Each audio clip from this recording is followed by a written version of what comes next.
O'zbekiston 2030 strategiyasida yashil iqtisodiyotga o'tish rejalari.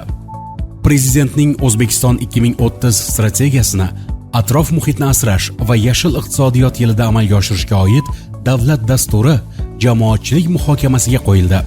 Dasturga ko'ra 2025-yildan boshlab investitsiya dasturlari va loyihalarning 10%, 2027-yildan 25%, 2030-yildan esa 50% yashil komponentlarga ajratilishi kerak. Shuningdek, davlat va mahalliy hokimiyat organlari yashil loyihalarni amalga oshirish uchun atrof muhitni muhofaza qilish, uglerod neytralligiga erishish va yashillik darajasini oshirishga qaratilgan dasturlarni tasdiqlaydi. Har yili davlat organlari va ijtimoiy obyektning ekologik reytingi yuritilib, atrof muhitga salbiy ta'sir kamaytiriladi.